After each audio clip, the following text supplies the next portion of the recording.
না দেখে মারা গেছে। ওই চোখে আমার কোনো সবাই দেখতে পারে না, তাইলে কি আমরা নিচে আশা করতে পারি না?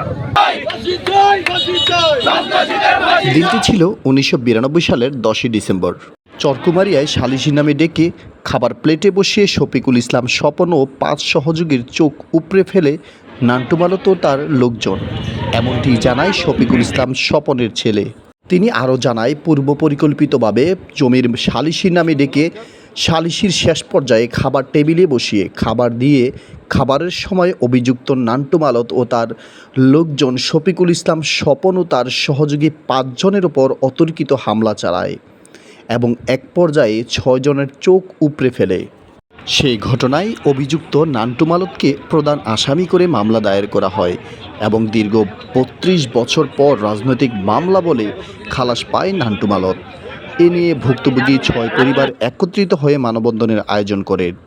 ভুক্তভোগী 6 জন হলেন শফিকুল ইসলাম স্বপন, মেজবাউদ্দিন মাল, শরীফ সর্দার, তোফাজ্জল মাল, শাহিন সর্দার ও জালালউদ্দিন মাতবর।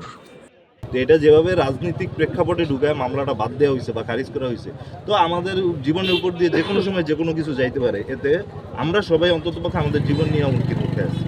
যেহেতু এটা করতে পারছে, যে কোনো সময় আমাদের সাথেও এর থেকে খারাপ কিছু হইতে পারে। আমরা তো আইনের কাছ থেকে কিছু পাইতেছি না। 32 বছরের মামলা, পুরনো মামলা, ওইটা কিভাবে রাজনৈতিক মামলা হয়? আমার প্রশ্ন হচ্ছে এখানে, যদি এটা এই আওয়ামী লীগ সরকারের আমলে যদি হইতো তাহলে একটা কথা ছিল, কিন্তু যেই সময় মামলাটা হয়েছে ওই সময় বিএনপি ক্ষমতায়। এমনকি ম্যাডাম খালেদা জিয়া সরোয়ার্দী হসপিটালে গিয়া তাদের সবাই দেখে আসছে। তো ওই মামলাটা যদি এই মুহূর্তে আইসা বিএনপির মামলায় চইলা জায়গা, রাজনৈতিক মামলায় চইলা জায়গা, তাহলে আমাদের জীবনের নিরাপত্তা আছে কি? 6 জন মানুষেরই যেখানে জীবনের নিরাপত্তা নেই, সেটা আমাদের জীবনের নিরাপত্তা কি? তো আমার দাবি যেটা, এই মামলাটা পুনরায় করা হোক।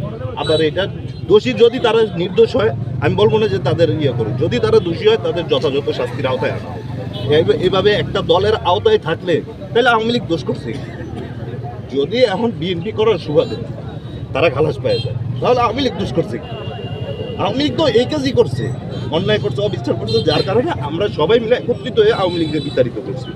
তো এখন যদি এই সরকার ওই একই কাজ করে, তাহলে তো বেসিসটা আমরা আরেকটা জন্ম দিতেছি। থাকার পরে আমরা খাওয়ার টেবিলে ওরা অতর্কিতভাবে এই যে নান্টু বাহিনী, বর্তমানে বিএনপির যুগ্ম আহ্বায়ক সখীপুর থানা, আর বুলুমালতে ছিল আওয়ামী লীগের সংগঠনের সাথে জড়িত। ওরা ওই দিন অনুমানিক 7টার দিকে, 7:50-এর দিকে আমাদের ধরপাক করে আর সর্বহারা লোক নিয়ে আমাদের গ্রাম করে আমাদের এই চোখ 6 জনের উঠায় ফেলে। উঠানোর পরে আজকে প্রায় 33 বছর হলো করে আসতেছি যাইতেছি। আমরা গত এই মাসের 5 তারিখে জানলাম নান্টু সবাই বেকসুর খালাস।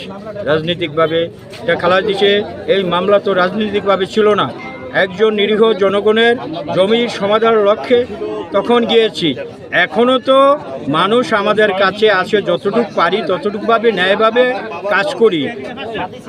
এখন অন্যায়ের বিরুদ্ধে বলিষ্ঠ কণ্ঠস্বর এখনও আমার। এই নান্টু লঞ্চ ডাকাতির সাথে জড়িত, নারী নির্যাতনের সাথে জড়িত, বিভিন্ন অপকর্মের সাথে জড়িত, এখনও চরে লুটতরাজ করে। কি বাজে আলোচিত মামলার প্রধান আসামি খালাস পায়। এই চরকুমারি এবং শরীয়তপুরবাসীর কাছে আমার দাবি, আজকে মানববন্ধন হচ্ছে, আপনারা চতুর্দিকে দেখেন মানুষের দল কী বাজে নেমে এসেছে। আজকে আমরা ন্যায় বিচারের জন্য আমার ছেলে সন্তান যারা ভুক্তভোগী, আজকে তারও উপস্থিত। আমার সহকর্মী, আমার ফুফাতো ভাই শফিকুল ইসলাম স্বপন, ভাগনা শরীফ আজকে ইন্তেকাল করিয়েছেন, তাদের ব্যস্ত কামনা করি আমি। আর যারা 2 জন অসুস্থ আছে তাদের সুস্থতা আমি কামনা করি। আপনারা দেখছেন এই যে মানববন্ধনে সবারই দাবি যে এটা কোনো রাজনৈতিক মামলা না, এটা হচ্ছে একটা ষড়যন্ত্রমূলক মামলা। সেই মামলার এবং যিনি করেছেন উনি একজন কুখ্যাত খুনি। উনি এর আগে লঞ্চ ডাকাতি মামলারও আসামি ছিলেন। উনি বিভিন্ন বড় ধরনের একজন চাঁদাবাজ। এটা আপনারা বিভিন্ন ওই সময়ের পত্রপত্রিকা দেখলে, ওটা ওই সময়ে এটাতে টিভিতেও নিউজ হয়েছিল, রেডিওতেও নিউজ হয়েছিল। ওই সময় তো এত ইয়া ছিল না, যার কারণে এটা। এখানে আপনাদের চাওয়া দাবি, আমাদের চাওয়া হচ্ছে একটাই, যে এই ধরনের মামলাটাকে পুনরায় মহামান্য আদালত উজ্জীবিত করে দৃষ্টান্তমূলক শাস্তি দেওয়া হোক।